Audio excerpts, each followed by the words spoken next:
China Watch Radio is brought to you in part by Sushi Market Sprouts on 7th in Santa Cruz and Kaito in the Capitol Mall Food Court. Treat yourself to the finest Japanese cuisine you'll find anywhere with fresh sushi to go and delicious ramen dinners. Sushi Market Sprouts and Kaito. Yum!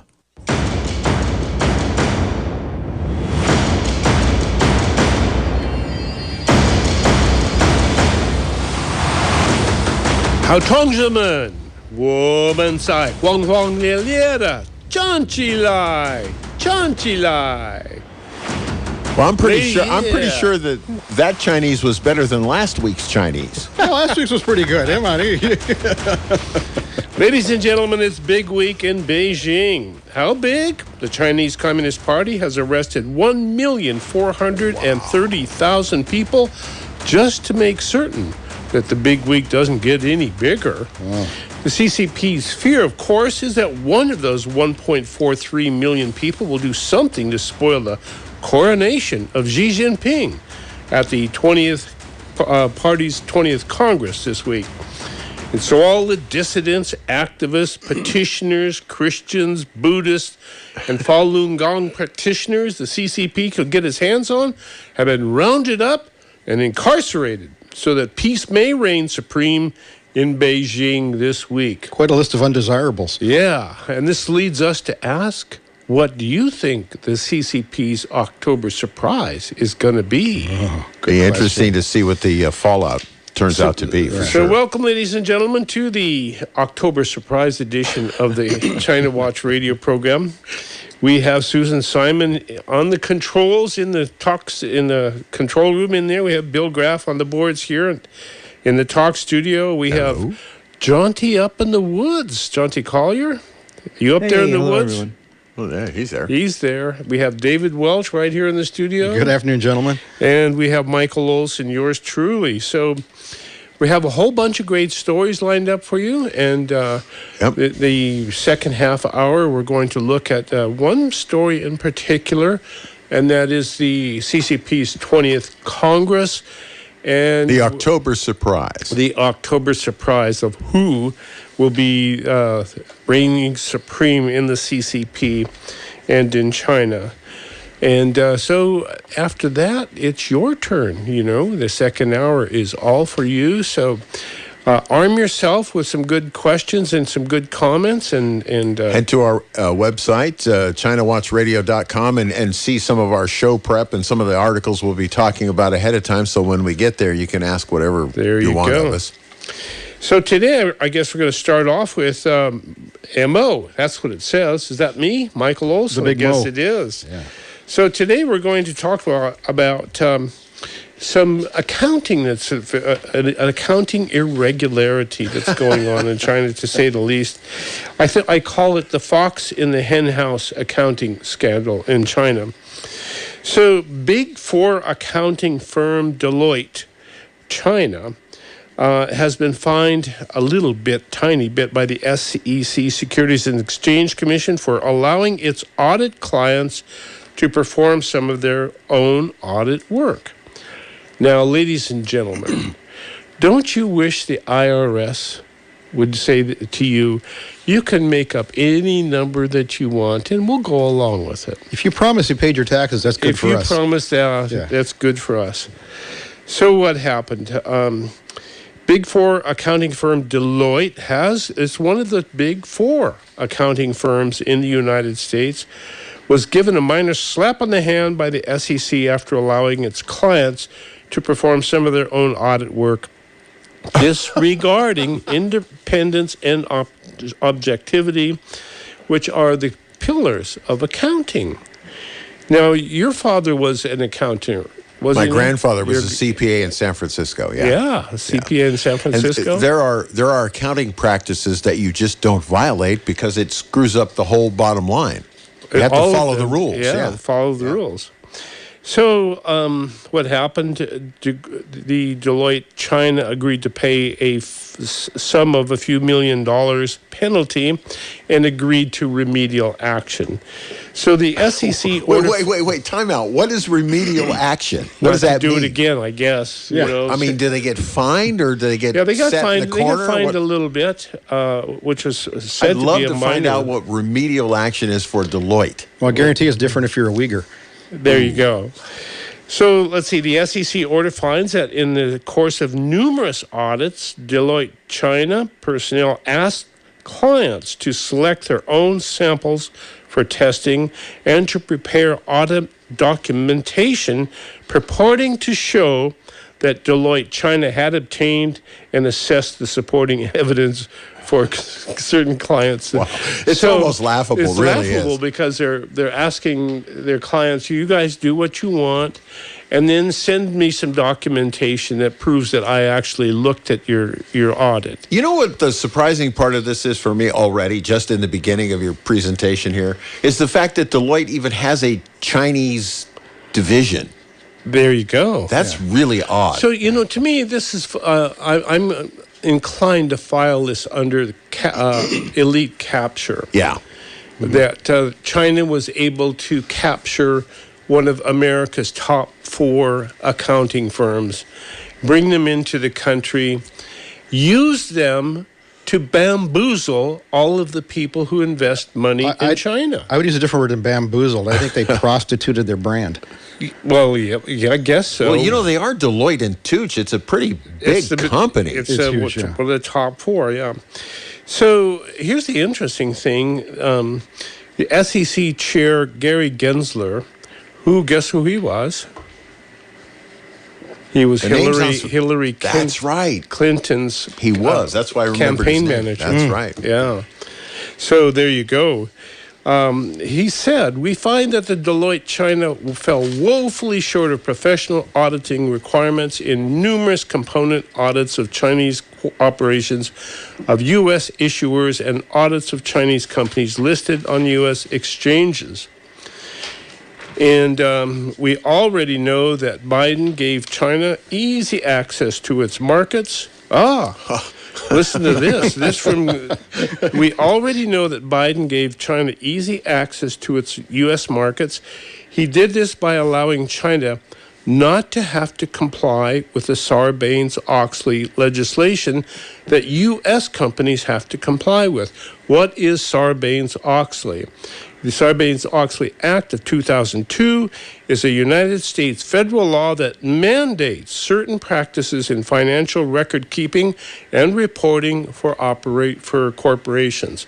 So, we are allowing Chinese corporations to operate and sell securities here in the United States without having to comply with Sarbanes-Oxley, or, which is to say, not have to have any kind of fundamental accounting. Those are SEC rules, I believe. So Yes. Oxley. I thought the exchange, like NASDAQ, for example, threatened to delist if they didn't adhere to accounting practices, Yeah, standard that's practices. exactly what happens. Yeah. Yeah. But maybe if you're Deloitte and Touche and you're operating in another country, the rules don't Well, that's apply. what I'm wondering. I wonder if they hired Deloitte to wallpaper over and say, hey, look, we're in compliance. We had one of your firms come tell you we're okay. Yes. And so my question relating to this news item that I picked up from Gateway Pundit, which is a conservative publication. But that said, do you think China is getting its money's worth in the investments it has made in capturing America's elite? Well, it seems like it's got great ROI to me. Well, I would, following my grandfather's, Follow the money. follow the money. So, yeah, if you follow the money and it goes to the right place, then pretty much the investment might have been worth it. John D., what do you think? I need to see more information regarding all of this stuff before I too. can form a Fair enough. meaningful opinion. Fair enough. But maybe Amy. Amy Howe is actually... Howe is on the line. Hello, Amy. Hey, Amy. Hi, everybody. I just come back from Africa. Last night it arrived. It took about more than 2 days, more than 48 hours. It took 54 more hours than 40. total. Did you walk on water across the Atlantic Ocean? Is that? Yes, Might have been Yeah. faster. a couple of You hours. sound good for someone in that much jet Yeah, lag. welcome back. Glad to have you Just back. for this moment, I think, because I want to share with you. You're talking about what's happening in China. So I received two very, I don't know how to describe the video, from China in WeChat, but they probably already shut it down. Last week, I tell you, every day, the censor is unbelievable, all the information from China. So when you're talking about that, I think I probably will. Okay, so we're going to pick radio. we're going to pick that up in the second half hour here. So we'll come back to you. Okay. Okay. Okay, and then Jonty, you're up next. Okay. I just made up the list here.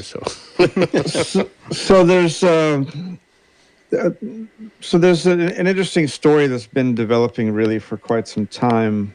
It's not too unrelated to what you're talking about, but it would sort of suggest something quite opposite, which is that over the course of the past year, the United States has been increasingly placing limits on the trade of various semiconductor-related items with China. But it really took a major shift this last Friday. And I did actually report on this last week. We were sort of reporting that this might happen. Well, it happened the next day. There's an article worth taking a look at ChinaWatchRadio.com. If you have a look there on today's Know Before the Show, there's an article called "No Possibility of Reconciliation Any Longer. U.S. and China are now officially in an economic war." With a title like that, you'd think that there would be some buzz in the news media. I suppose there's a little bit of coverage in the financial rags, but I just took a look at Fox and CNN today just to see if they had anything about the official economic war that broke out on Friday. Fox did have an article about something that Kim Kardashian told her grandmas about the details of her sex life, and CNN was just all January 6th and Alex Well, wait Jones. a minute. What was it? I didn't read Just the kidding. article. Okay. Just to review here, there are the high-end semiconductors, the mid-range semiconductors, and the low-end semiconductors. China produces low-end semiconductors. They've been trying to step up to the mid-range semiconductors.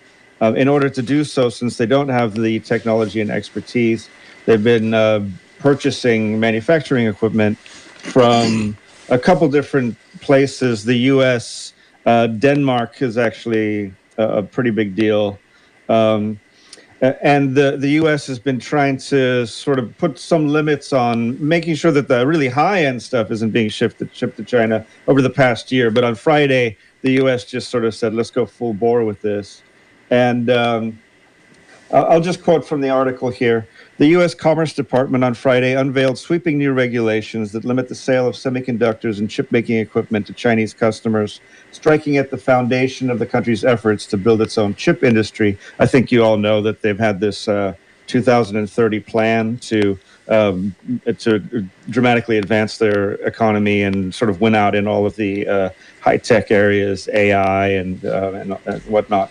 The agency also added 31 organizations to its unverified list, including Yangtze Memory Technologies and a subsidiary of leading chip equipment maker Naura Technology, severely limiting their ability to buy technology from abroad.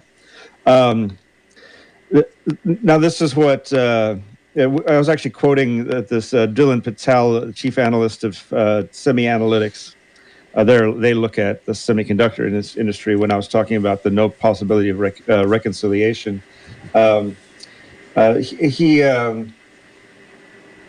He also says this is the U.S. salvo against China's efforts to build its domestic tech capabilities, and he estimates the restrictions could reduce global technology and industry trade by hundreds of billions of dollars.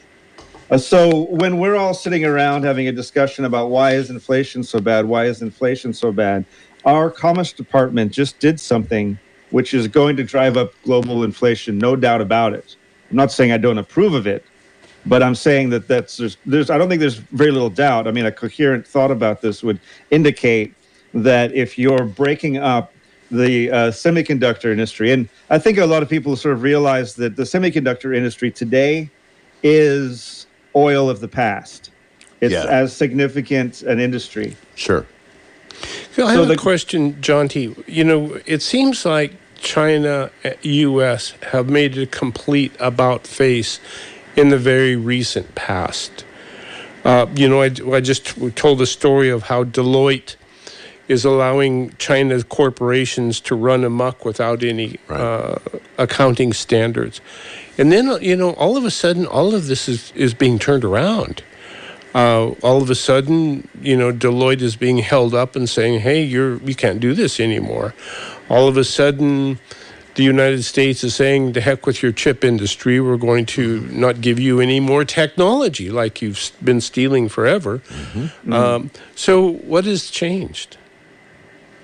The Shanghai Cooperation Organization and the BRICS meeting this past recent couple months, in broader sense this past year, have been direct attacks against U.S. dollar hegemony. And I think what we're seeing here is the realization on the part of Western elites that this is what's happening. And so there's a mad scramble going on now. What do we do? How do we stop this? How do we prevent some of the leaking? And China, for its part, is saying, to heck with you guys, we're going with Russia. Isn't part of this the attack on the American dollar as the standard around the world? They're trying to wrestle that away from the United States? Yeah. Well, if you have to trade in dollars, and the dollar keeps getting stronger, it puts you at a disadvantageous position. Exactly. Because you have to change your currency into dollars in order to then change it back into something else, or however it's, you know, whatever you're trying to do. If you owe debt in dollars, you're really screwed. Yeah. And a lot of countries do owe debt in dollars. So it's an opportune time for Russia, China, Brazil, Saudi Arabia, Iran, Pakistan, South Africa, a whole variety of countries all across the world to kind of look at the situation and say, you know, we've been getting our arse kicked by this super financialized EU, UK, and United States for how long? For 70 years. You know, we'd like to go back to a different system that's maybe more balanced in terms of the global South. Based on oil and gold. David, you have a follow-up on tech that seems to fit right in here. Well, I was going to do tech in the next. It was my next segment, but I could switch positions if you like. We're going to cover how will she consolidate power at the China's 20th Congress Party meeting? There's a question for you. Sorry, my tongue-tied. Was curious. It's a little bit of speculation. So this is the theme of, you know, is there an October surprise? You know, how does this actually work? And I just thought it'd be helpful for the audience to maybe understand a little bit about some of the high-level power structure within China, and understand what the 20th Congress is actually looking to accomplish. So within that hierarchy, there's actually 5 levels to the hierarchy. So at the very top, we've talked a lot about General Secretary Xi Jinping. Below that's the Politburo, which is the Standing Committee, which is 7 members. And then there's the Politburo itself, which is 25 members of the party. The next level below that is the Central Committee with 370 members. And then there's the National Party Congress, which is the larger base of the party itself, with 3,000 members. Sounds like a food chain. It does. So within that pecking order, adjacent to the Central Committee, the second lowest from the bottom, is the Central Military Committee. Now, to show how she has combined power, consolidated power within the country, he is also head of this military committee, as well as the general secretary. So, you know, and that's oftentimes in China where there's been friction within the political operation. It's been between the PLA and between the bureaucracy, and she's actually joined those together under his leadership, and it looks like he may maintain that going forward, which would give him a fairly good kind of iron grip on power. Just like the emperor. Just like the emperor. There you go. So in terms of kind of what to expect. Every 5 years, China holds what is formally called the National Congress. We've been talking about here. We talked about that last week a little bit. It happens this weekend, actually. 5-year plans. 5-year plans. And this is the 20th Congress. So it's actually a fairly, it's a milestone. 5 times 20. Exactly. That would be 100 years. Very good, Bill. Yeah. So California education. There you go. Yeah, because 1952, right, was the founding of the party. So while most decisions are made before the Congress, meetings are matter. The meetings matter because it's where the Communist Party announces who will run the country for the next 5 years. And again, it's this weekend, so they're going to be housing it on the 16th, which is our 15th. So they're a day ahead. So we're going to look forward to next Monday, seeing if who's crowned. It's big king. week in Beijing. It's a big week in Beijing. Have any of you actually seen a schedule for the whole the meeting? Do they spend like 3 or 4 days all clapping the various patriotic speeches? Or Let's do it. Let's do it together. Okay. Yeah. That's right. With enthusiasm on your face, right? I'm thinking of those pictures of North Korea and also where they're clapping for Yeah, dear exactly. leader. Yeah. Clapping for food is what they're clapping for. Yeah. Well, of course, as we expect, there's been some evidence of power struggles that we've been reporting on this program over the last few weeks. But I think there's a general round of consensus that she is going to emerge on top for unprecedented third term. So this is really like Roosevelt in the 30s running for 4 terms. It was like after 2 terms, we had a tradition in the United States of 2 terms as president, and then you bow out and let somebody else take over. And in China, they've got a similar tradition. You serve 10 years, you do 2 terms, and then you bow out, and the next person takes over. As we've reported, there's actually a second tradition that he's breaking simultaneously, which is the 6 up, 7 down. That's right. Old man. Exactly. So if you're going to be 68 years old, if you're 67, you're going to be 68 going into your new term, you're not supposed to run. They want to keep a certain vitality and And how old is he? He's 68. 68. Yeah, and so he'll be well into. Well, emperors have no mold. Is that why over 1 million people have been put on, hiatus, so to speak? 1.43 million people. Wow. So as we know, the term limits were actually in the Chinese Constitution. They were removed That's as right. last It election changed the Constitution, in 2018, which is important. I think so. What does it say about Chinese Communist Party and Xi getting a third term? What are we saying with this? So I'll be quick here. So the dominant way of looking at from the West is that Xi has crushed all opposition and he wants rule for life, right? And that's really kind of part of the story. Really, he's brought about in the last decade or so. He's really consolidated power, making himself tremendously stronger. However, the counterpoint to that is he made some missteps. There are a lot of issues and a lot of discontent around his zero COVID policy. Oh, yeah. And around his economic plans and his policies. And the how they've banking actually policy. damaged. He's really made a lot of his populace upset. Well, that's exactly right. Who's opposing Xi's third term? Unfortunately, we don't know of anybody who's at a senior level. Jiang Zemin may be doing it. Yeah. Jiang Zemin himself is pretty much incapacitated. Yeah. It's really the traditional group of people who at the base who push back at any authoritarian country. It's the intellectuals, writers, artists, filmmakers, private entrepreneurs, dissidents, petitioners, Christians, Buddhists, anybody who's been oppressed. Practices or practitioners of Falun Gong. Yeah. So there is a base of discontent. It's just not probably large enough to tip over the power structure of the country. So where's the October surprise going to be? They must have something up their sleeve, don't you think? Well, I think so. I really do. I think play out. I think the soap opera is going to come to fruition here in a couple of days. It has to play out. There are clearly people who are discontent with the breaking of tradition and policy in the past. I think the age thing is going to come back to bite him. It's going to be a bit of an issue.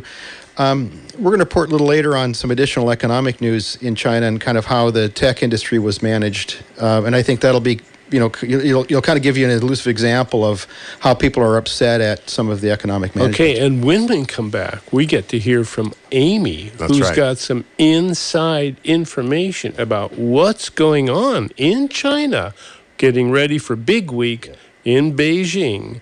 Maybe Amy knows what the October surprise is going to be. This is the China Watch radio show. We're going to take a quick break, be right back.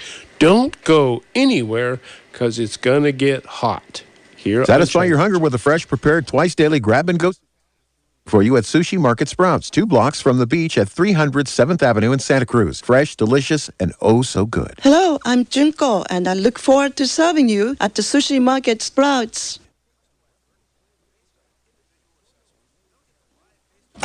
Are you a company that could use some sales leads? I have a friend in Costa Rica, and he's developing some digital marketing software, and he needs some folks to test his work. For a limited time, you can have free sales leads delivered to you via a shared Google Sheet. Just call the radio station at 831-475-1080 and ask for Richard. For a limited time, you can have free sales leads delivered to you. That's 831-475-1080 and ask for Richard. I'm Charles Friedman. Before you turn on that air conditioner up to max, give a thought to the safety of all the electrical circuits that keep you cool. Best way to check on the safety of your electrical circuits is with the help of Chris Jensen and the staff at JM Electric. Chris, what should we be watching out for? Thanks, Charles. It is really important to be mindful of the electrical circuits that power air conditioners. Any electrical leak from these circuits is a real fire danger. You may not be able to see the electricity leaking from the circuits behind your walls, but JM Electric's state-of-the-art testing equipment can find them. And JM Electric is happy to help folks out with a free home assessment to see if the current safe testing service is right for your home. Give us a call at 422-7819. Go straight to jmelectric.com and take the home electric safety test. After you answer 12 yes or no questions, you'll have a good idea about how safe to feel. If you don't feel safe, call JM Electric and ask for a free current safe home assessment. That's JM Electric at 422-7819. You'll sleep well at night. Do you ever wonder if you can know the truth? Jesus said, you can know the truth, and the truth will set you free. So dwell on truth with us. Sunday at 11 a.m. I'm Daniel Bodwin. And I'm Brenton Powers. We're Christians and missionaries. And we'll be answering your commonly asked questions from the Bible about God and humanity and salvation. So join us for the Dwell on Truth show, every Sunday from 11 a.m. to noon here on KSCO. At Batteries Plus, we power family road trips. We power bedtime stories. We do more than replace batteries and fix phones and tablets. We help our neighbors power their lives. Visit us in-store, curbside, and at batteriesplus.com. Think Local First radio show supports our locally owned businesses and governments each week to tell their own story, Saturdays from 2 to 3 p.m. Think Local First is sponsored by Tremonti's Italian Restaurant, located in the Seabride area, and Kiss by an Angel Wines, located in Scotts Valley. Come join Cammie Corvin and her hosts each week, Saturday from 2 to 3 on KSCO AM 1080 or KSCO.com. Think Local First, it's the only way to go.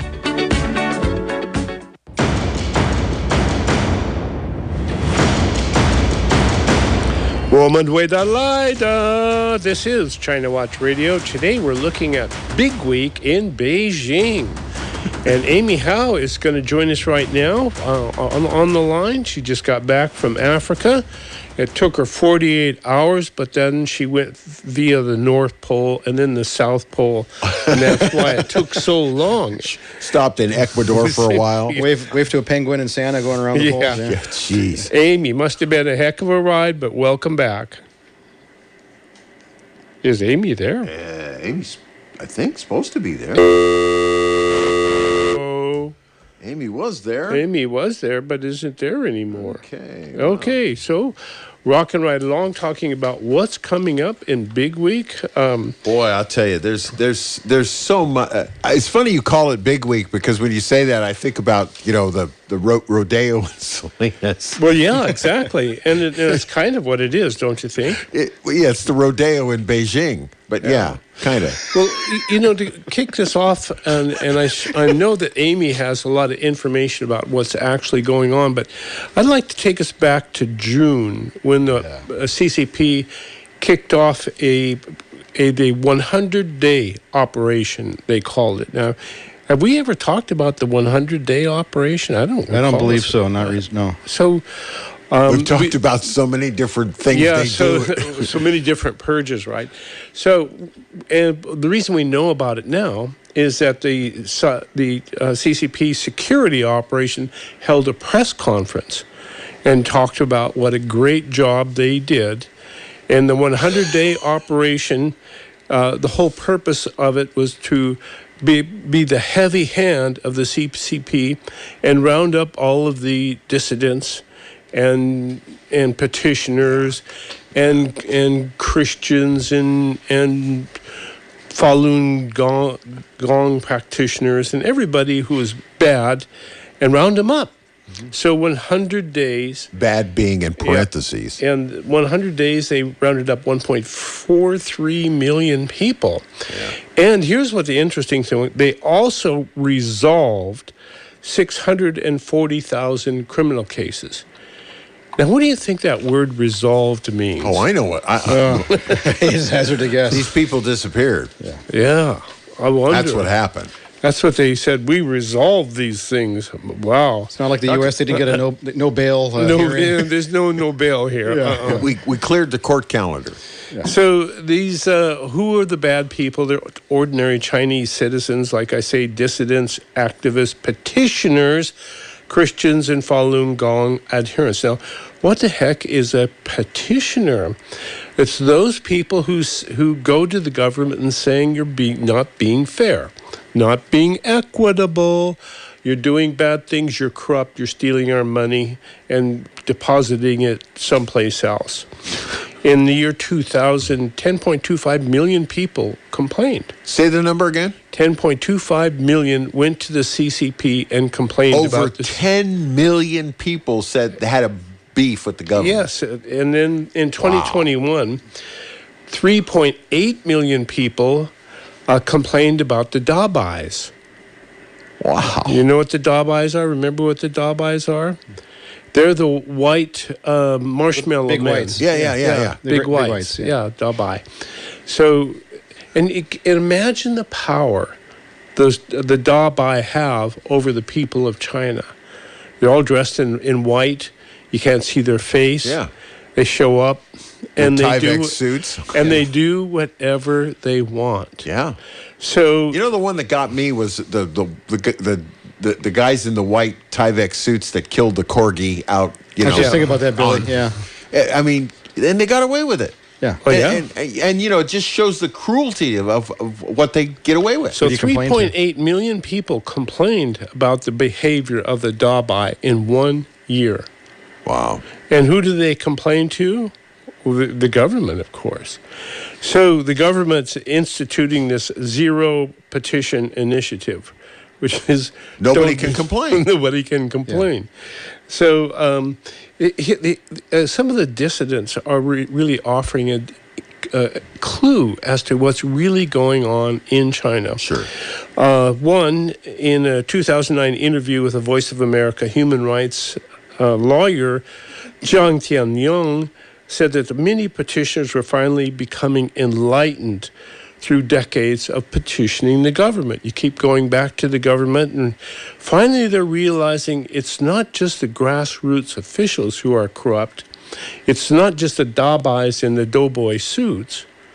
It's everybody above them. So the more they complain up the food chain, the darker it gets. You know what this reminds me of? You guys ever been to a business, maybe like an auto repair shop, and they've got a plaque that says, customer service, and I'm on as a hand grenade with a number, take a number, and it's on the pin? There you go. So, and lawyer Wu Xiaoping said the CCP is fully aware that people's anger and protest may lead to the collapse of the regime, and that the pandemic is only an excuse to control the people. And we've been speculating on that for a long time. Sure. Looking at how Xi Jinping shuts down Shanghai, Shenzhen, and those East Coast cities that are the headquarters for the Jiang Zemin faction. Sure. Well, look at what happened in Shanghai. Yeah. When the drones flew around and told you to curb your desire for freedom. Right. Hello? So my question with respect to this story is, why do communists and socialists fear people of faith, like Christians and Buddhists and practitioners of Falun Gong? What is it about religious people that so frightens the Chinese Communist Party? Well, along those lines, let me just chime in here with the Uyghurs for just a minute. Yes. Remember the Speaking of Uyghurs. religious people, The United Nations Human Rights Panel, let me say that again. Right. The United Nations Human Rights Panel has voted to ignore China's Uyghur abuses in China. Good Lord. I'm not kidding. Last week, the United Nations Human Rights Council voted 19-17 to not discuss China's abuses against the Uyghurs. Cuba, Venezuela, Nepal, Indonesia, Pakistan, Qatar, and the United Arab Emirates were among the countries siding with Beijing. Mm-hmm. Yeah, I wonder what that cost. Yeah, these are all countries that have great human rights records, right? So that's What's even more appalling, according to the Wall Street Journal, the editorial board. This was so important to the Wall Street Journal that the editorial board came out with a comment, right? Yeah. Here's what they said. They said it's the last four countries on the list that are majority Muslim nations voting to ignore documented abuses against Chinese Muslim minority groups. Think about that for a minute. Mm. Now, that was an awful lot of power struggle wrangling to get this through the United Nations. Well, I'm thinking Qatar too is a Muslim nation. That's what I'm saying. It's just, Indonesia is the largest Muslim nation. They are too. Yeah. Good point, Johnny. That's good. Right. Yeah. But I don't think it has a lot to do with faith in this circumstance. I think what you're seeing is economics. Absolutely. Well, follow the money. My grandfather was always right. Follow the money. And you know, it just blows me away though that a body like the United Nations that supposedly, and when I say supposedly, I really mean in big parentheses, the United Nations is supposedly supposed to be the world's fairness forum, which of course they aren't anymore, because for various reasons, any one of the Security Council members can stop whatever the heck's going on just by voting no. But think about what had to go down for this vote to go down 19-17 in favor of not helping the Uyghurs. Yeah, elite capture. So do you think, Jonty, the Chinese population, and I'm speaking about specifically those below the CCP, are reaching a boiling point in dealing with this never-ending fascism? I think the COVID lockdowns and the housing market crash are a really big deal. But yes. From what we saw, it might be changing. I mean, we're trying to sort of observe what's inside a black box here. What we saw with the housing crash was that folks were blaming corruption of local officials, and Xi Jinping is the guy who goes around fighting corruption of local officials. And with regards to what we've seen expressed in various sort of polls that we take with a grain of salt about people's opinions of Taiwan, I'm talking about sort of middle class or urban Chinese opinion of Taiwan, they're losing patience, and they feel like maybe we really need to go with forced reconciliation, or whatever you want to call it. So it's a mixed bag. I think part of that, Jonty, is the fact that we saw all this unrest when it came to the banking, people wanting to go get their money, and sorry, you can't have it. Well, that's just like the dissident that I quoted earlier, Zhang Tianyong, who said that as people, bring their protests, their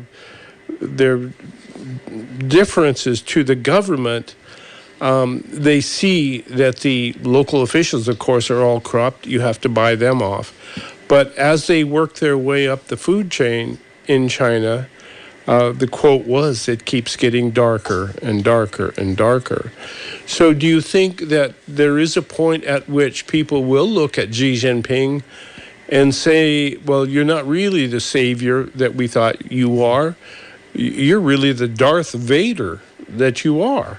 I reminded of I asked. Remember, I was in grade school, like fourth grade or something. I asked my dad. I said, we were looking at something on television with the Soviet Union. I said, why do people put up with this?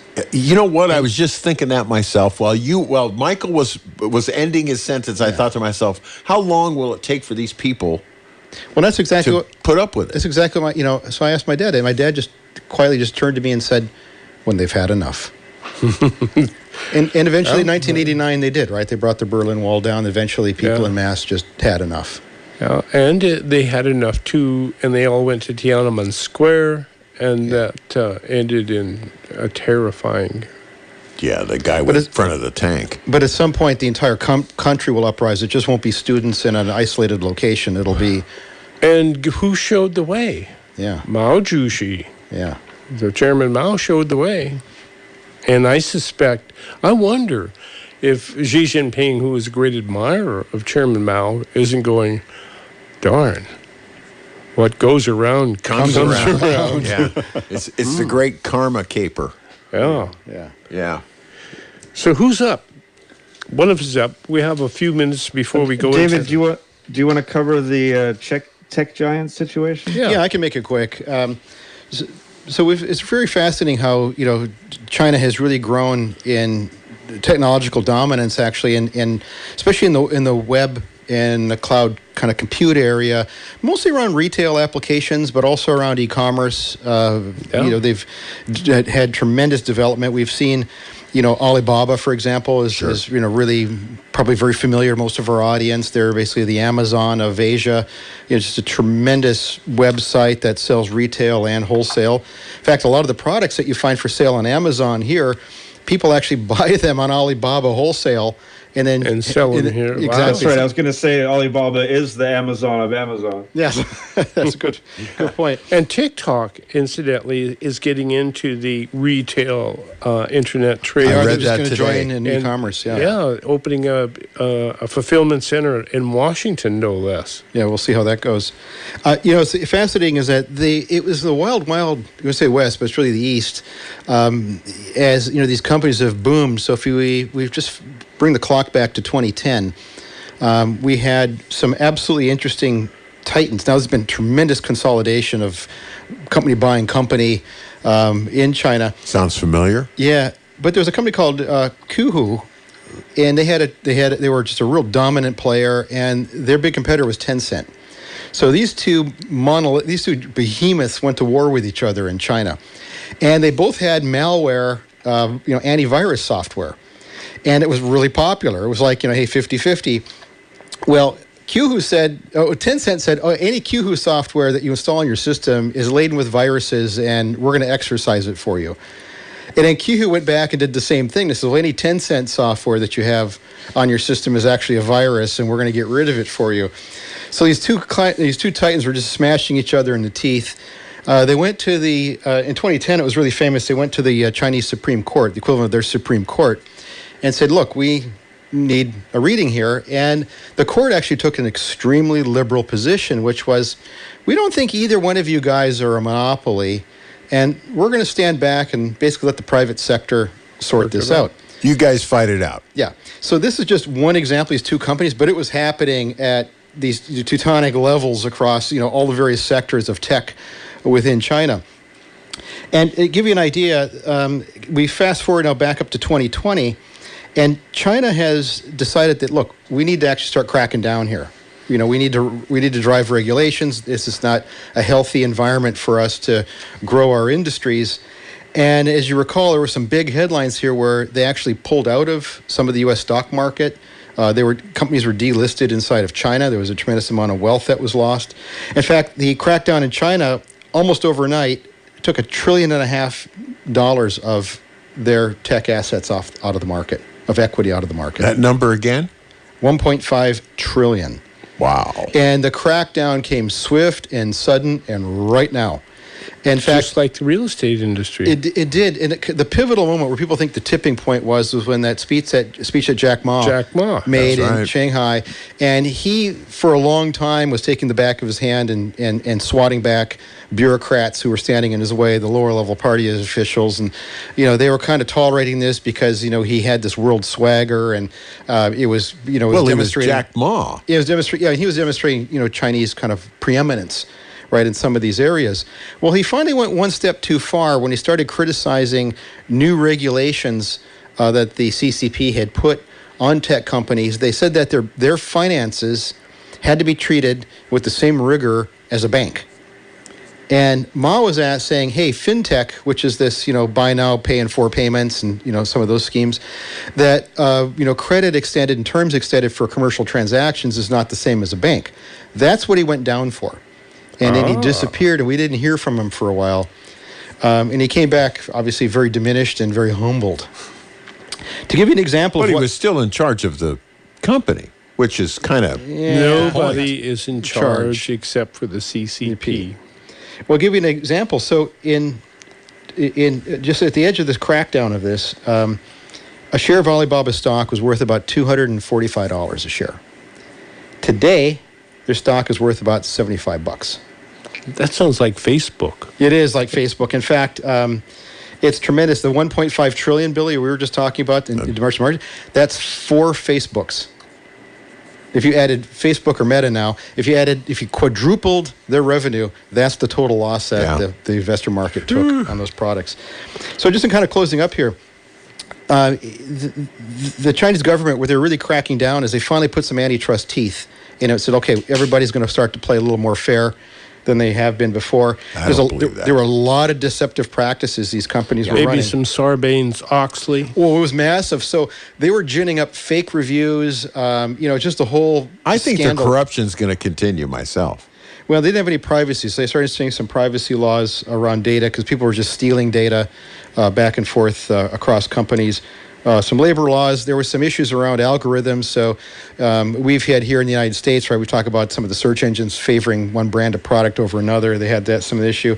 Finance of governments. Anyway, there was a number of things there that they were basically 7 pillars that they had driven this regulation into. And they pivoted so hard, so fast that it, caused this, the bottom to fall out, right, of the investor market around these products and really damaged them. Let me put it into an airplane scenario for you. They hit a flat spin. They hit a flat spin. Exactly. So it appears as though, that's when you have absolute authority, you can pivot on a dime. Yeah. But you're not necessarily successful at pivoting on a dime. Now, we've seen the CCP do this with real estate. Yep. We've seen it do it with banking. We've seen it do it with retail, with technology. Well, there's the Sparrows campaign. And it's all like the Smashing the Sparrows campaign. Yes. Yeah. But what's interesting, kind of in closing here, there's a kind of a consensus, East and West, that these reforms were needed and that they had probably taken these reforms in a positive direction. They were just very abrupt. And they probably let the situation develop before taking action, probably a little long in the tooth to take action. Just to what you're saying, Michael, in terms of the pivot, we've been debating the Section 230 regulations in this country over the big .coms, the Facebook and Twitter and so on, now for years without much action. And Section 230 being? Well, that's where they're immune from lawsuits for publishing content. So that they're a publisher and not a. They're not a responsible. content They're not responsible for what members publish. Yes, that's how it goes. And they have stepped in now and started editing content, right? Saying, "Oh, we're going to cancel you. You can't be on our platform because we think you're telling a lie. You said the vaccines don't work, and they actually do. So we're going to take you off the platform." So they started now playing that editor role, which is now getting them in hot people water. they don't like exactly politicians and scientists and so. Which was Elon Musk's big deal about not wanting to go through with the deal. Exactly. He's now going through with the deal. He's being forced to, because he kind of put himself in a box. So we do need regulations. We do need some reform around 230, and everybody kind of agrees on that, but they can't get the ball rolling forward. Juxtaposition that with China, who took an entire industry sector and just smacked it ahead, and made a transition in near real time. Talk about big real estate. 70% of the personal wealth in China is in real estate. Yeah. And they just turned it around in one day. Well, see, what you said in previous programs, I've still, got in the back of my brain about the fact that, because the real estate thing tanked so badly. So quickly. And so close to the next week, I think Xi may be in trouble. Billy, if I could just build on what you said, because it was a good comment. We have to remember, too, that during the lockdown, as we reported from people that were in the country, they were planning for a 5-day lockdown. Right. They had 10 and 15, so people were starving to death. That's right. You remember that hunger pit in your stomach. They could not leave their apartments because the doors were locked. I'm hungry and I have no money. Yeah, exactly. So, I think some of these actions all taken collectively. Yes. I think Xi may be in trouble. I think there may be a surprise, a true surprise. Well, it'll be interesting to see how the kettle gets stirred. We'll see. And who can stir the kettle better than the CCP with absolute power? Joe Biden? Well, well, maybe Hunter. Hunter might have some insights. Who might be stirring the pot a little bit, seriously, is Vladimir Putin. Well, as for an October surprise, with regards to how we're affected, how our November elections are affected, I would be very interested to know what the Chinese retaliation will be for our truly heavy measures against their semiconductor industry. That's a good point. So what are they going to do? Stop sending COVID masks? Yeah. Rare earth minerals. Rare earth minerals, they have them. It's important to remember just the mindset. And we can draw an analogy to ourselves. Now, we're coming up on an election in October, midterm elections, and there's always some intrepidation. There's a party in power, and then there's people who are competing, for that power. And sometimes we vote for continuity, and sometimes we vote for change. But there's always people kind of holding their breath when they take, the very sobering step of, analyzing candidates and policies, positions, and actually again voting. And there's people in China that are going through the same thing. Now, they don't have the same direct power that we do in terms of putting a representative government together, but everybody's kind of holding their breath and seeing what will the power change look like, or will we have continuity? There you go. China Watch Radio. Next hour is your hour. The phone number is 831-47-1980. What do you think the CCP's big October surprise is going to be? It is big week in Beijing. Who knows what's going to happen? So pick up your phone, 831-47-1980. Go to the KSCO's or to the ChinaWatchRadio.com website. Check out the stories and join us with your calls and comments next hour. Sign up for the newsletter. This is KSCO Santa Cruz.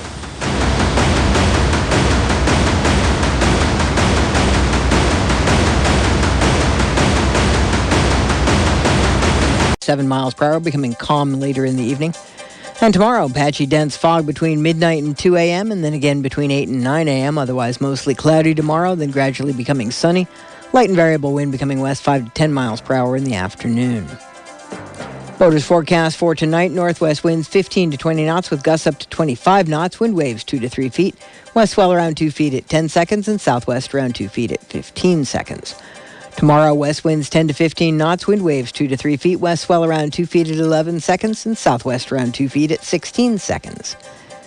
The time now, 6 minutes after 3 p.m., and that means it's time for the second hour of China Watch Radio. China Watch Radio is brought to you in part by Sushi Market Sprouts on 7th in Santa Cruz and Kaito in the Capitola Mall Food Court. Treat yourself to the finest Japanese cuisine you'll find anywhere with fresh sushi to go and delicious ramen dinners. Sushi Market Sprouts and Kaito. Yum!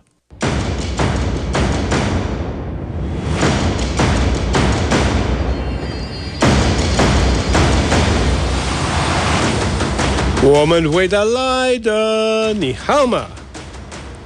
我们是 China Watch Radio.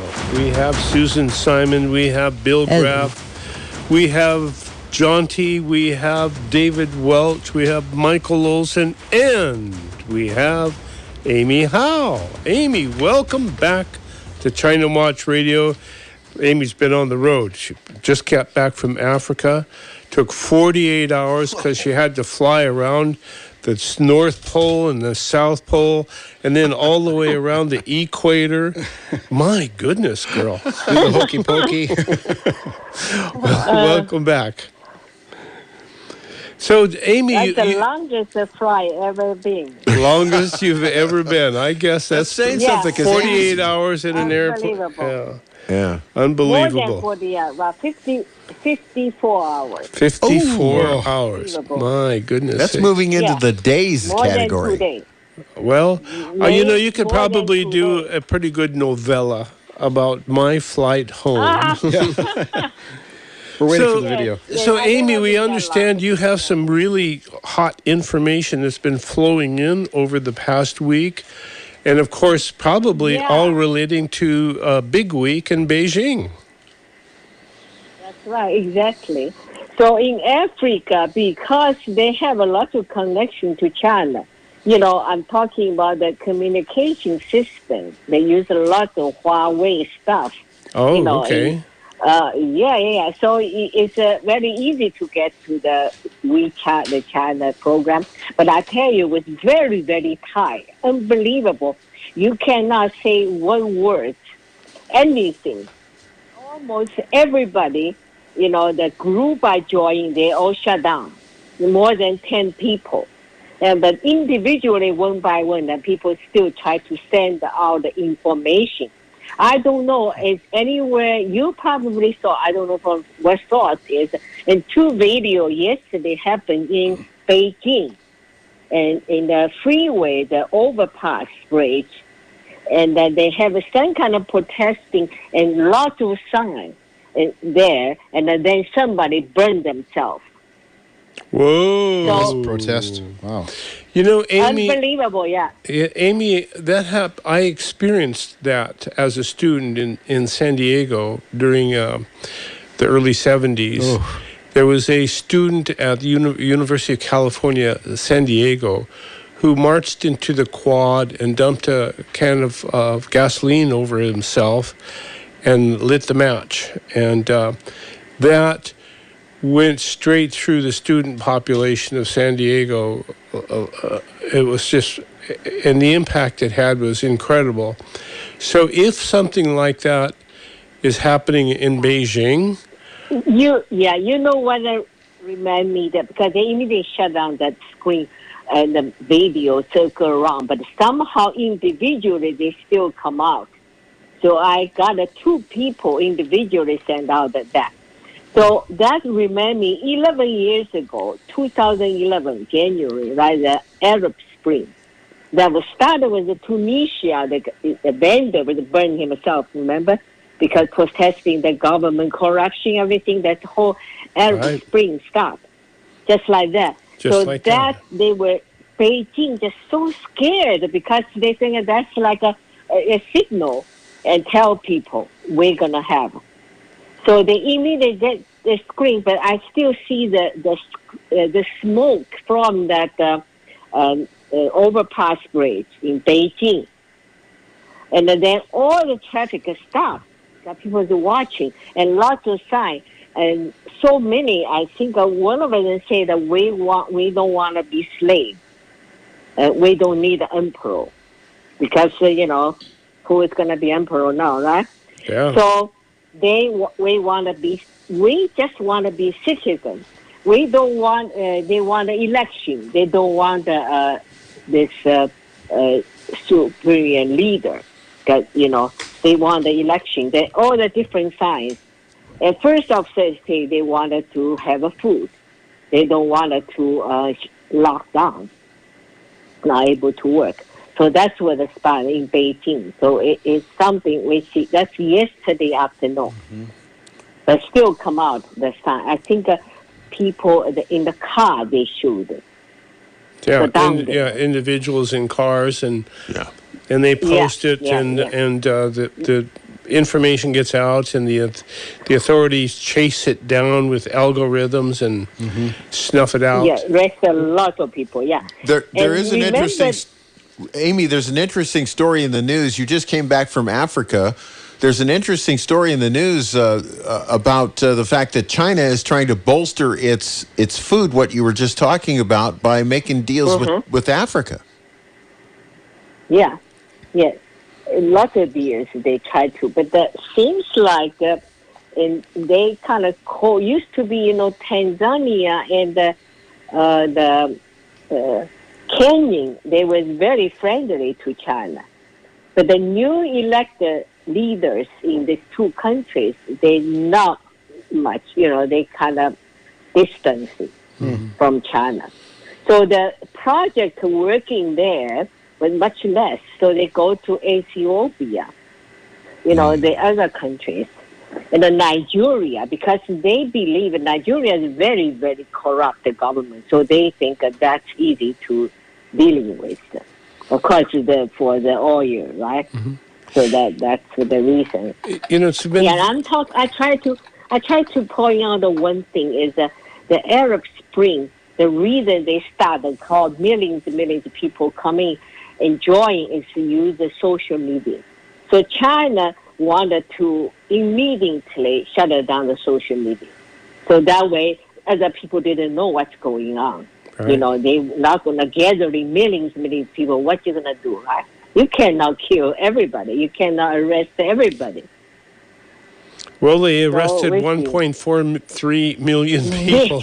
Yeah, I know. But, where you going to put them, right? So they're so scared. So the only thing, but I never seen any country, since we have the social media, I never seen any country control monitoring like China. I just kind of, of course, it's with the American, high-tech companies help. Sure. We gave them the means we gave them the means to lock up everybody in the country. Yeah. So I'm thinking about that, and so of course the Arab Spring didn't go anywhere with the ferry, and China and probably will have that, but I have no idea, if it's going to happen or not. But most of the people, they're probably scared. Everybody's scared. Everybody, I often say that China is a prison now. And in a prison, everybody's scared. The warden is scared. The guards are always scared. And the prisoners are always scared. Everybody in prison is always scared. And I'm sure it's that way in China. I'm sure it is. Wow. So I got something interesting here. Actually, Amy, some information about that demonstration did make it to the West. CNN's actually reported on it. One of the few times I cite them as a good source for something. Do they have any video or anything? They do have a video. I don't want to play it right now because then we'll hear it on the air. I'm not sure what it's going to say. But I noticed in the article they don't mention anything about anybody self-immolating. Yet I can see in the image here that there's this pillar of smoke, and I kind of thought, well, what is that? I saw an article somewhere where they talked about somebody lighting themselves on fire. So. Oh, yeah. But they're saying is that first I saw those pictures of screen first, and no explanation is that, and then I called my brother. He said that the reason is anytime you put the explanation, they immediately shut down that account. So whatever you just look at, but you closely look at, you know the sign, you see the sign, you know what's that. But they didn't know people just burn themselves with, you know, you didn't know about it.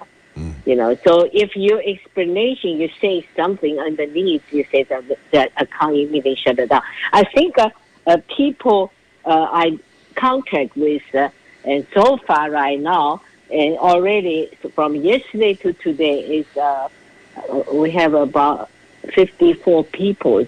60% are in China, and they all shut down there.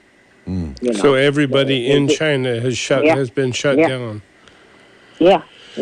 So they think that way you don't know what's going on. So big thing not gonna happen. So, Jonty, did the CNN report you saw make it clear what was happening? Yeah. A lot of the signs that you mentioned, Amy, they quote in the article. They also say that they immediately tried to go and see what was going on at the bridge, and by the time they got there, all the signs were gone. There was just a bunch of police milling around. Wow. Yeah. So I suspect whenever anything happens, there are a sufficient number of policemen around to swarm the area. Or the marshmallow guys. Yeah, the marshmallow guys, But I suspect these will be the policemen now. Amy, you ready to take some phone calls? Yeah. Okay, so we're going to go to the phones now, ladies and gentlemen. This is China Watch Radio. This hour is your hour. If you pick up your phone and call us and let us know what you think. Do you think the CCP is going to come up with an October surprise? It is big week in Beijing. All Billy, right. who do we have? Let's check in with Flinks in Aptos. Flinks, you're on China Watch Radio. Hey, I think it's just a proponent of the whole virus and everything that gave these countries their power. Like Putin, he's using leverage with nuclear weapons, so he's using fear. They want you to be submissive. And that's why Kim Jong-un keeps firing missiles. He wants people to be scared of the threat of these missiles. Like they're using fear. And the whole thing is you got to be willing. You got to remember back when when Reagan was president, the media was reporting how Reagan was crazy and he would fire nuclear weapons. I think that helped tremendously in the Cold War. It did. And then when Trump was president, they're saying, oh, he could accidentally fire a missile. You got to show them, hey, we don't care about the missiles. You can't let them use that as leverage, and that's what's happening. And Putin is killing, and I would imagine there's a lot more death going on there that they're letting us on to know. Ukraine is getting demolished every morning. You hear it on the news. More cities, more buildings. If what you say is true, it is true. It seems like all of this, we're all afraid. Everything is breaking out in the last 2 years, or since Trump. It seems like the whole world is falling apart at the speed of light. Because we're afraid. We're scared, so they use that as an advantage. We showed it during the virus. Everybody was scared. They're terrified, getting 5 shots. Everyone's afraid. They're scared, so that's what they want. In fact, they're hoping that the Democrats don't win. They're hoping that the Republicans don't win. They want the Democrats to stay in office because they're submissive. They're willing. The Democrats are willing. That's what I was trying to get at. These countries like China, like Russia, like North Korea, have all been making their move since Biden has become president. Do you think that they're looking at Biden as being somebody not to be afraid of? No, I think Biden actually in his heart would want to fight these people and bomb them, but he's dealing with people above him that are controlling him on what above the president. Yeah, I think there's. Your generals and stuff. I don't know how it all works. I got news for you. I think the generals want to protect America. Yeah, totally, they do. And so when you're talking about. I know for a fact, I've been in contact with my friends that live in the South Pacific, and let me tell you something. They're gearing up big time with missiles, batteries, and all kinds of stuff around the Okinawa and Guam areas. They're not going to put up with anybody sending a missile anywhere. Too long now Putin's got it to the point now where if he gives up, it's his last hurrah. So it's going to be nuclear weapons or bust. You can't let it go this long with someone like him because he's not going to give up now and lose. There's no way. Do you support Biden's decision not to meet with sorry, do you support Biden's decision not to meet with Putin at the G20? No, you got to go in there and meet with them and say, "Get the hell out of Ukraine, you son of a gun!" And I'm willing to bomb you. I'm willing to take. We're going to take you out tomorrow if you don't. And I kind of agree. I agree with Colonel Terry on this. You got to go in, move in fast, and beat his ass. That's what you have to do. You can't wait around. That's what the police do. You got someone isolated in the house. They eventually go in and they take the guy down. So you're telling us, Flinks, I think the first thing you need to do is know what the heck's actually going on. You've got to really understand the situation because we but see they're going to use nuclear weapons. If they're going to use nuclear weapons, they're going to use them regardless of what you do. You may not ever do anything. You could be submissive the whole time, and then they'll still use nuclear weapons on you. It doesn't matter if you're provocative about it. If you provoke them to use them, they're willing to use them. They use them either way to win. So what you're telling us, Flinks, is that cancel culture isn't going to work against Putin. No, you got to. I think you have to move in quick and punch him in the mouth and hope there's no chance. Hope that you can stop him from using the nuclear weapons. And I think there's. It's the Mike Tyson approach. Yeah, exactly. Punch him hard. I don't think people in Putin's army want to fire the missiles. They have families in Ukraine. They don't want to use these, so they might reject his request to do that. Look, if you're gonna look at the overall way that the people in the Russia feel about this, you can take a big indication by how many men of draftable age have tried to get out of Russia as soon as possible so they don't get drafted. Yeah, but look, you guys are all inside this Western media bubble, and I'm sorry, Flinks, that you're feeling this way, but part of the situation here is that we have extraordinary naivete. Russia just had 70,000 people volunteer for the military, beyond the 300,000 people getting called up. So our media runs a lot of stories that we believe. So you're saying we're getting propagandized by our media? Absolutely. That's why I think the death toll after this war is all over, he's killing people like by mass amounts. He's killing a fraction of the people that have died in Yemen. If they he's say killing 10 people a fraction died, of the people that the U.S. killed in Iraq on day 3. So he has been extremely cautious about protecting civilians. So there's a lot of things you really have to learn about before it all starts to make sense. Who's been cautious? Yeah. Who's been cautious? Putin. He's been extremely reserved and very cautious at the beginning. No, you're wrong. Okay, thank you, Blinks. Let me ask Jaunty a question here. Jaunty, all of this has broken out since Biden became president. Yeah. Do you think Putin looked at Biden and said, now it's time to make my move? No, I think Biden looked at the situation and said, now it's time to make our move. You have to recall that Biden was essentially put in charge of U.S. relations with Ukraine during the Obama administration. That's right. That's right. And the policy that we adopted at that time was, first of all, we're going to stage a coup and take over the democratically elected government, and then put in a government that's going to use the far right in Ukraine to retain power and take an extremely anti-Russia stance. One of the first things that coup government did is it banned the speaking of Russian. Now, half the country spoke Russian.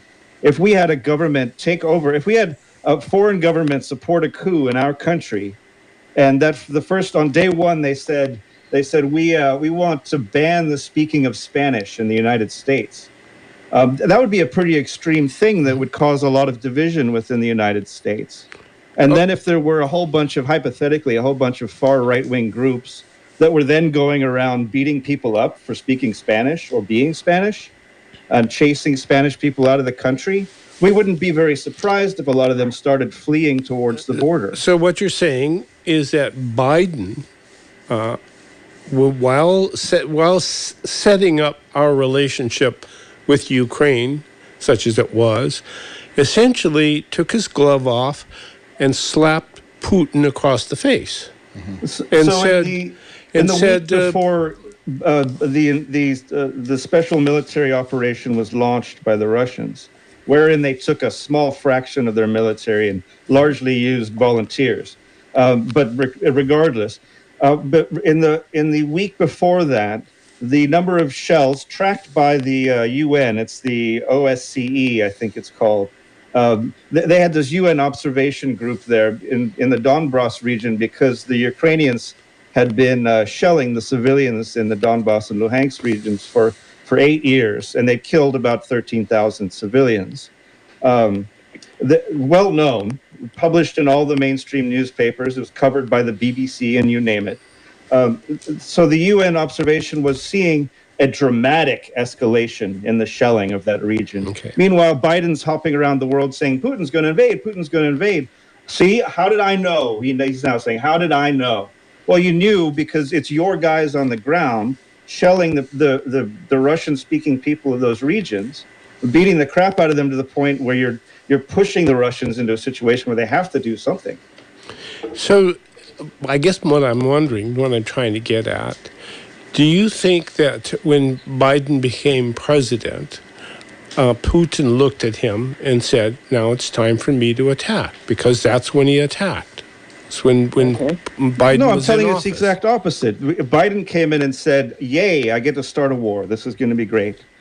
I mean, I see a warmonger party in this relationship, and what I see, I think, an objective view of what's actually happened, and I mean the actual evidence and the actual things that have happened, and not the Fox News, CNN version of things, which is just it's so caustic, it's laughable, and it just, I mean, the few little statements that I made there. Okay, look, I'll give you another one. So we just had these referendums in these liberated regions, or so quote unquote liberated regions of the Ukraine, which voted overwhelmingly to join Russia. And all of our news media said, well, how can that possibly be? It's absolutely false. These places would not vote. They have guns to their heads. That's the only reason that they voted. Do you guys know that in 2015, the Donbass and Luhansk, on their own, organized their own referendums and overwhelmingly voted to join Russia?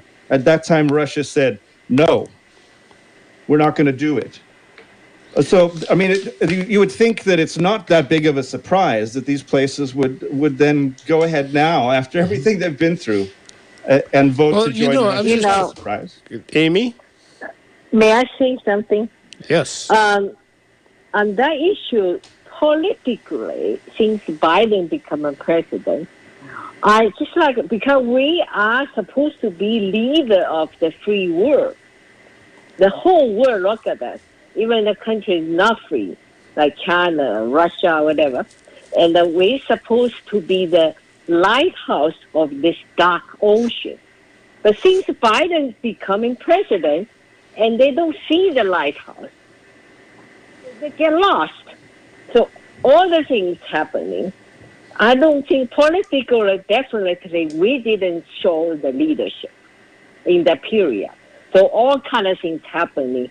Russia and China, they all think it's a good opportunity to do things they wanted to, and to changing this world. They think that they should be the leader of the world, and that's my thing. But financially, but one thing I feel little secure, and I feel better is since this all the things happening, and. American dollar still become the strongest money. I think that all the I don't know. I think that that's the only thing we hold right now. Is that we can hold on to the dollar.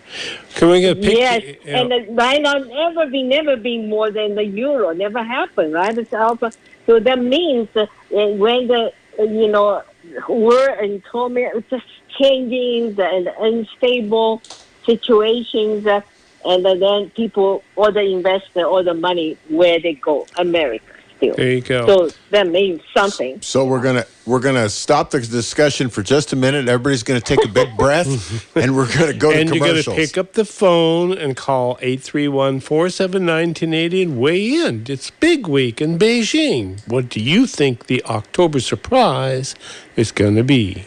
Satisfy your hunger with a fresh, prepared, twice-daily grab-and-go sushi you'll find waiting for you at Sushi Market Sprouts, 2 blocks from the beach at 300 7th Avenue in Santa Cruz. Fresh, delicious, and oh so good. Hello, I'm Junko, and I look forward to serving you at the Sushi Market Sprouts. Are you a business that sells to businesses? Do you want some free sales leads? Test our lead generation app, for business-to-business sales prospecting. For a limited time, you can get batches of up to 100 prospects every day for free.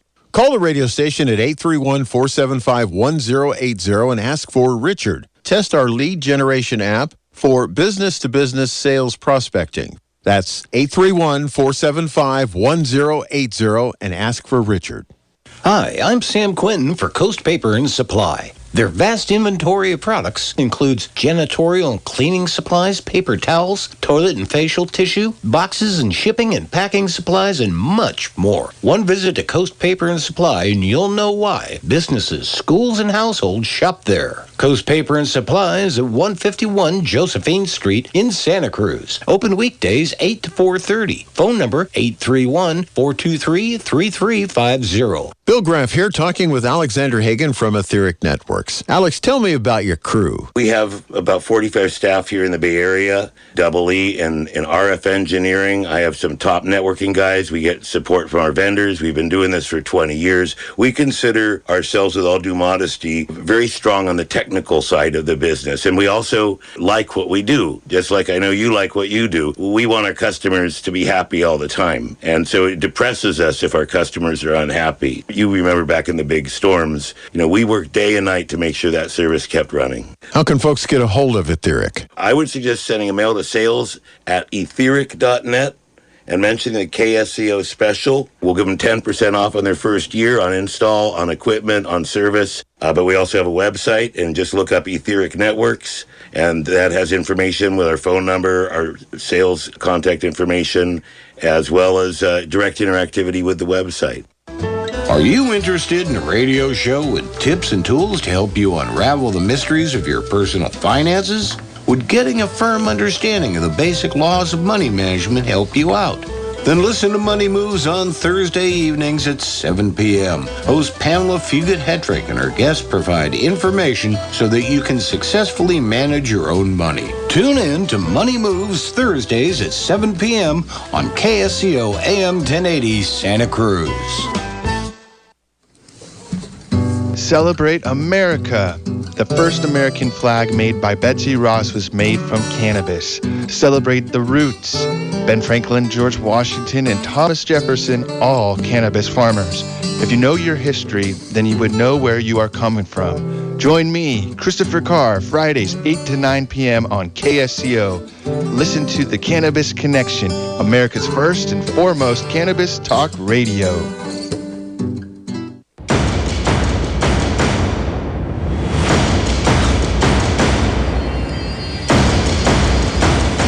Boom and hey, wait a lida. Big week in Beijing, ladies and gentlemen, and we're taking a look across the pond and trying to figure out what's going on in there.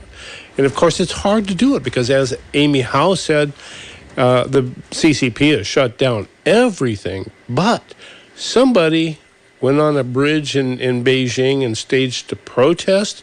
Well, what's fascinating about that protest? What's fascinating about that protest is some of the things that they said. Well, that's what we're looking at. We have an actual translation of the signs that were on that bridge. On that bridge, yes. So I thought they were very interesting. Some of the quotes were, "Say no to COVID tests, yes to food." We were just, no lockdown, yes to freedom. Yeah. No lies, yes to dignity. No to cultural revolution, yes to reform. Ooh, that's a good one. No great leader, yes to vote. Oh, that's a big one. No great leader. The classic that's a big one. That's the one, yeah. Yeah, the classic I like here is exactly, Amy. Don't be a slave, be a citizen. Wow. Yeah. Pretty radical. Boy, anybody holding those signs ought to duck. Yeah. Well, they're probably all rounded up now, along with 1.43 million others who have been rounded up, and 640,000 who have been resolved. Yes. yes, resolved. Oh my God, that's scary. Mike, you brought up several times examples in the past shows of lying flat as a form of protest, and I wonder if we'll see more of that. One of the other signs on that bridge said, "Go on strike. Remove dictator and national traitor Xi Jinping." Woo! I bet you he's not invited to the Congress party this weekend. You know, there's two things that occur to me here that I think are just worth mentioning, and one is that that the sentiment in all of those statements, I wholeheartedly support, and would also apply to our own circumstance here in the United States. We could use a little bit of that here as well. And there's something else I want to mention, which is that while we all have a rational and emotional reaction to statements like that, what we're seeing here is a couple pieces of cloth hung over a bridge. But you might recall that situation where after the invasion of Iraq, they showed the video of Saddam's statue toppling and these huge crowds of cheering Iraqis. And then somebody showed the panned out shot. And there were like maybe 30 guys cheering. It wasn't huge crowds at all, but it was made to look as though it was. And so while we see that there's something has happened on a bridge in Beijing, certainly. And we support the sentiment. Right now, France is on the verge of a general strike. As is and Iran. We aren't hearing about it at all in the news media. As is Iran. Well, I think what's important here, let's not lose perspective. It may only be one person who put up these signs. I think, to me, the article reads like there was a small group of people because they put up multiple signs. If they're on the bridge, it couldn't have been a very big one. No, but the point is, it's like Tank Man. You know, it starts out with a few brave souls who make a statement, right? They push against, they're Don Quixote tilting against the windmill. And you have to admire people with that, even if it's just one person who put those out there. It's astonishing that somebody had the bravery because they know what they're going to be facing when they get caught. You tell the story of... You know what's different? I'm talking about the 1989, the Tiananmen Square. There's so many reporters, free word, representing a free word, and to report the truth. And now we don't have it. There's nobody to report anything from Beijing because it's big week in Beijing, and the CCP doesn't want anybody doing anything to make it bigger, which it sounds like somebody tried. Somebody made a statement. Yes, if somebody tries one thing. Another thing is I don't think that, if American, the meeting, we're already changing, but we just don't do anything. Well, a 24-hour news cycle is really bad for information. Yeah. Amy, do you get a sense, you're part of a group that is in China, do you get a sense that people may be getting fed up with this incredible lockdown that's been going on for 2 years? And oh, yeah. Also, they very clearly, everybody know, is politics. Absolutely nothing to do with COVID. What COVID? Right. Absolutely So the lockdown, nothing to do with COVID. Yeah. So the lockdown, it really is not related to COVID. It's really related to holding down the people so that they do not revolt. Yeah. Yeah.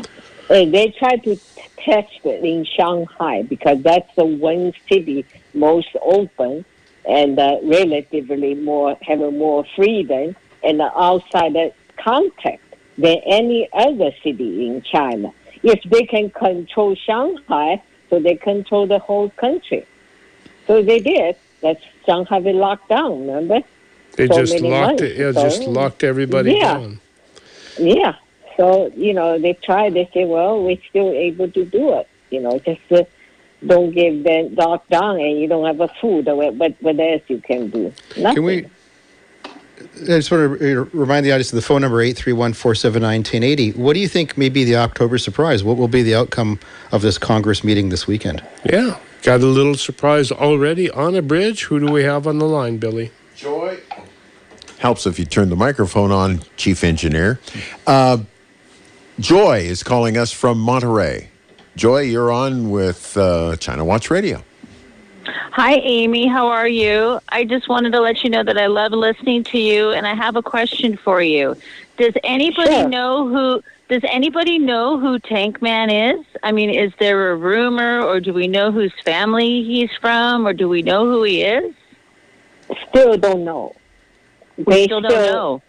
No, we still don't know. It just seems like it disappeared, and it was also, I don't think, otherwise they will be in jail, or maybe they arrest him, or maybe they killed him. Yeah. They just don't talk about it. Yeah. You know, and everything is dark. That's really interesting, because that they have withheld him from us, from the world, then he becomes every man. Exactly. Yeah. And I think the key phrase there is, you said who Tank Man is. I don't think he's with us anymore myself. I think the Chinese government did away with him. Yeah. Yeah, they may have known who he is. He was resolved. A lot of people have kind of a backwards understanding of the Tiananmen Square demonstrations, because Tank Man wasn't one of the democracy demonstrators in Tiananmen Square. That happened after the event. And really, the thing that frightened the heck out of the CCP wasn't so much, but there was like something like 3,000 students in a square. What really concerned them was when they started to bring the military in, and all of the citizens of Beijing came out and blocked the tanks.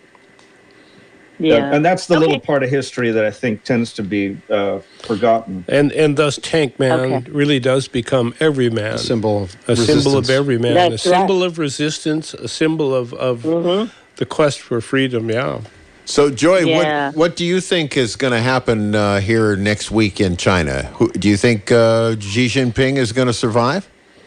I don't know. I have no idea. Hopefully, everything works out for the best, and we want, just the world to be a better place. Well put. Joy, it's interesting because there isn't an heir apparent in China. Oftentimes there's a vice chairman. We were just talking offline during the commercial break here in the studio, and there isn't really that heir apparent.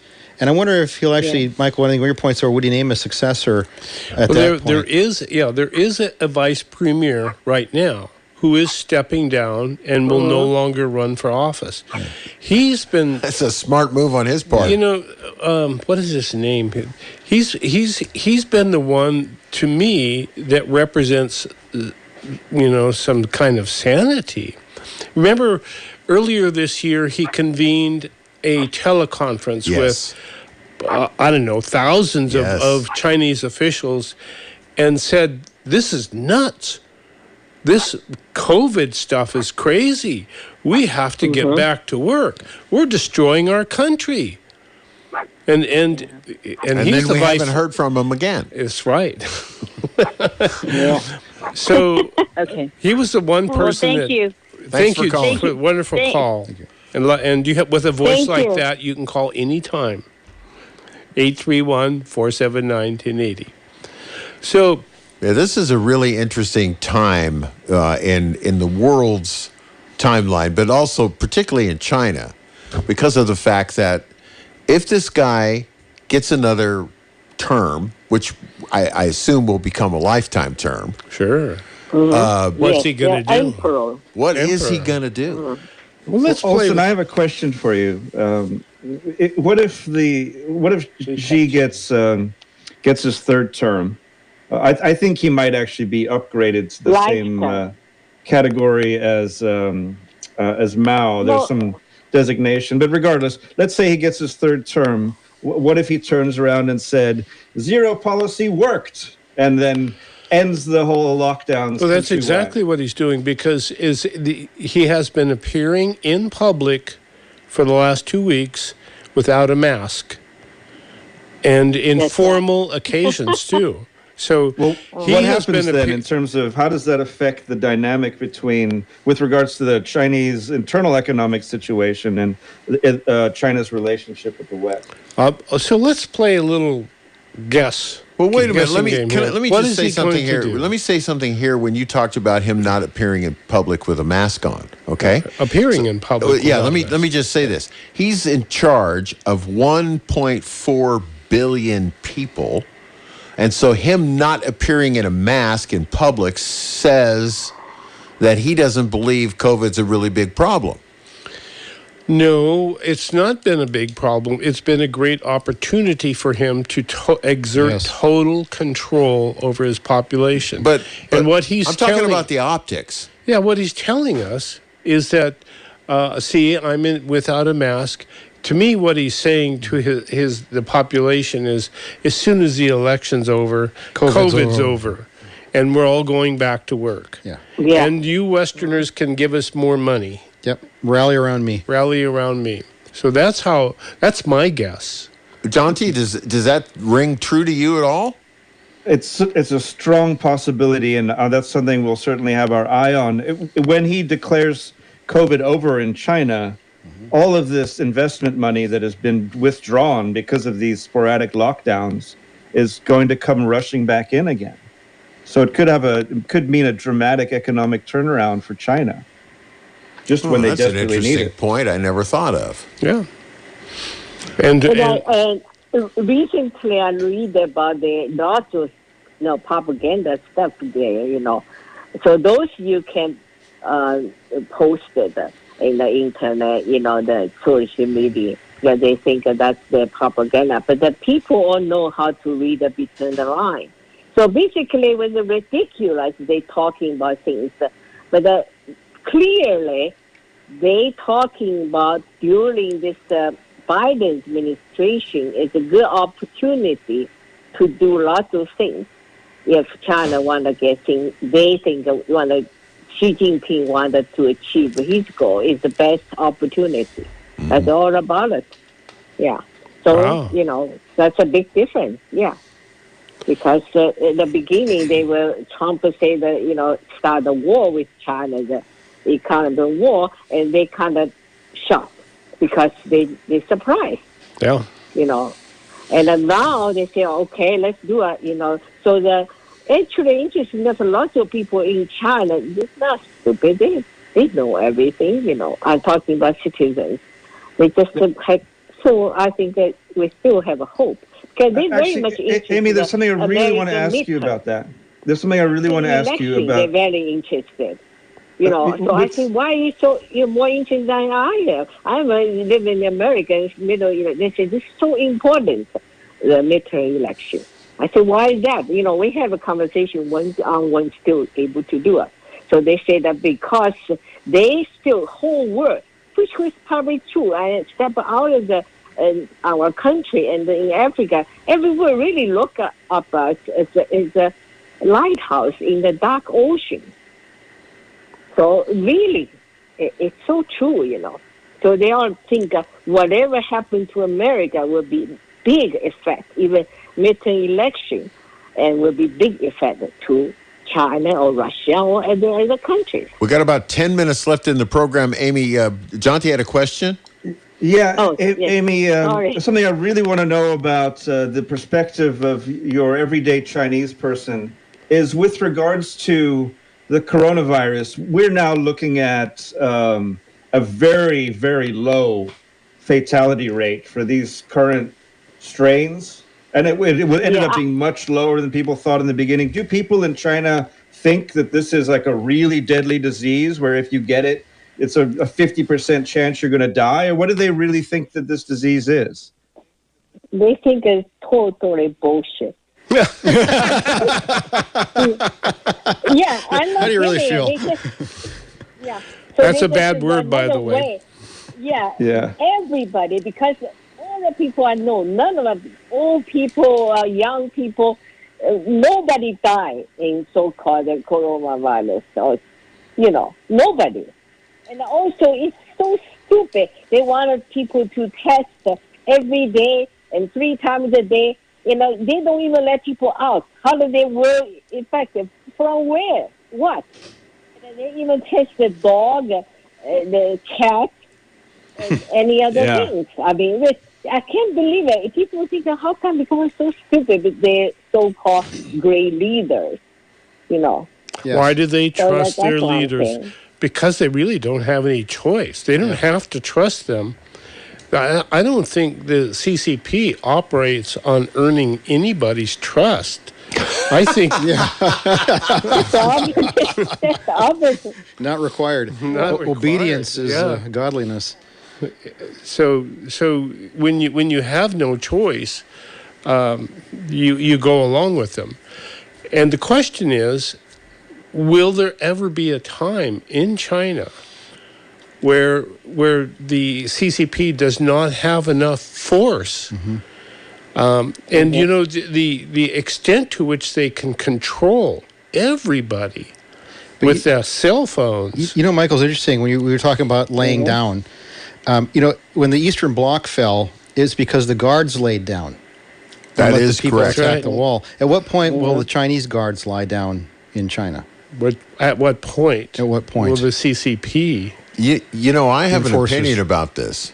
I think when the Chinese guards can't go to the bank and get money, and they can't buy food, and they can't, and their cell phones turn red, and you know their social whatever the heck, you know, they go south because they're no longer in fame or fortune. I think that's when the tide turns. Yeah. Or enough of it happens directly to their family members. Well, they're pretty much in a point now. Yeah. So that's what I'm talking about. This yesterday happened in Beijing. That's a big signal. You know, that's why they just don't let everybody talk about it. You know, people burn themselves. It's up to that point already. Just like the Arab Spring, right? The vendor brings himself. That's the whole thing starts. Well, you know, Amy, you saw it firsthand when the pressure came down from above, and you got to denounce your parents, and you got to go off to the re-education camp, and you got to do all the stuff. Well, if enough people go, wait a minute, you know, the guys in charge go, wait a minute, I can't go to the bank and get any money to feed my kids. Why am I ordering this person to go to an education camp when I'm not getting any benefit myself? You know, the interesting thing is that if I know, the guys, those everything, you know, those people in the uniform, they also entire system so corrupt that probably nobody talk about that. So, you know, it seems like we China almost has to go back to the days of Mao Zedong, who organized people and led them on the long march. Yeah, he organized people, but he also put people under his thumb as well. You know, well, of course, but as a young revolutionary, you know, when he was on the long march, killing sparrows. This was before. I know. When he was the young revolutionary, the idealist, that he was going to lean on his sword and chop Kunlun the mountain into three, so he could send one part to America and one part to Russia and keep one part in China, so that the whole world could live in that powerful peace. Yeah. So just a question, you know, is the kettle starting to whistle? And will it start to develop enough pressure where the lid will eventually blow off? See, that's kind of what I'm thinking. Yeah. Do we asking about China or planet Earth?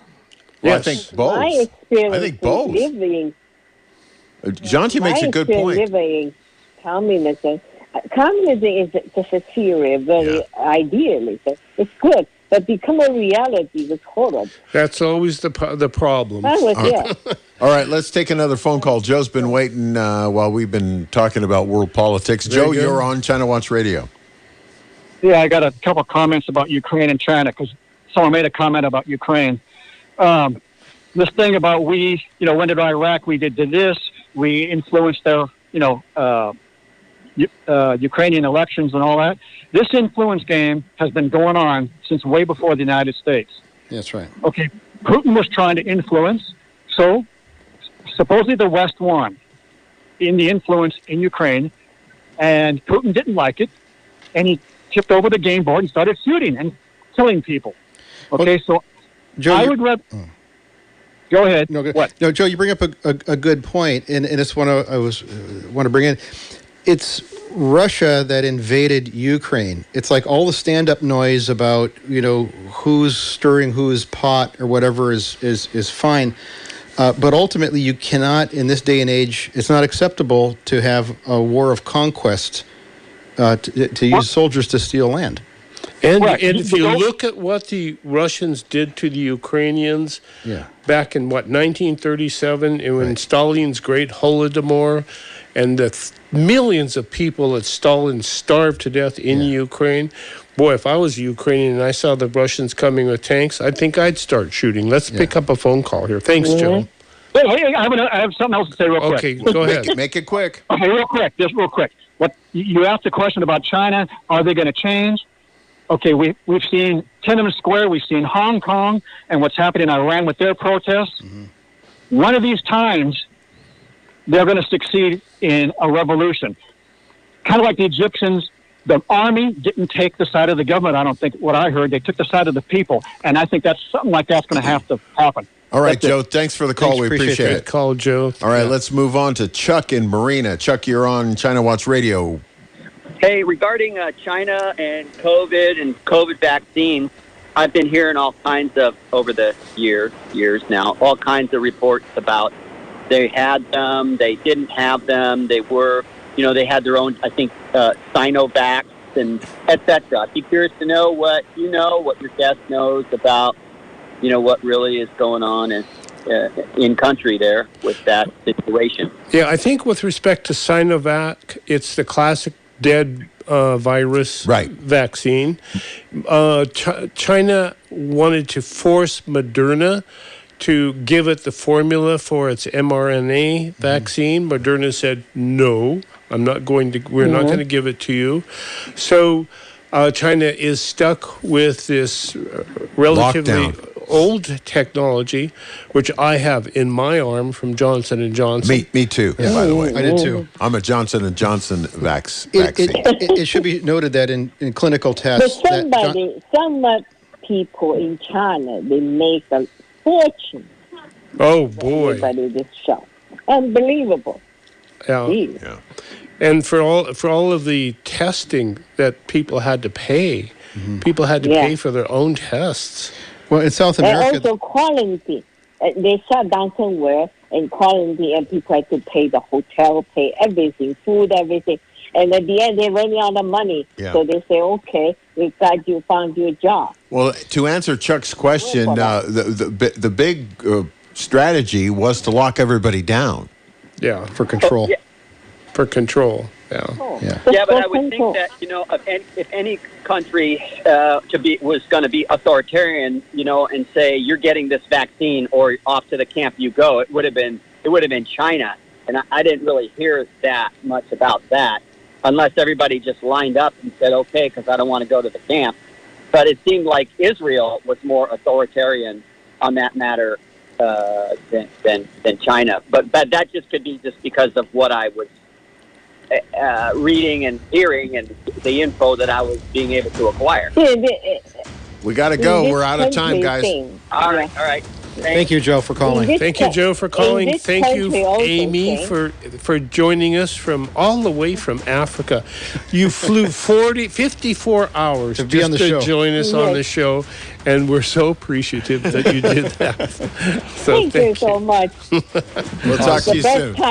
Best time to travel before the election. They say nothing going to happen. Yep. Away we go. Thank you, Amy. Glad you're back. Conclusion. That's ChinaWatchRadio.com. That's China Watch Radio for today. This is AM 1080, KSCO Santa Cruz, Salinas, Monterey. Flight 1080 is on the way.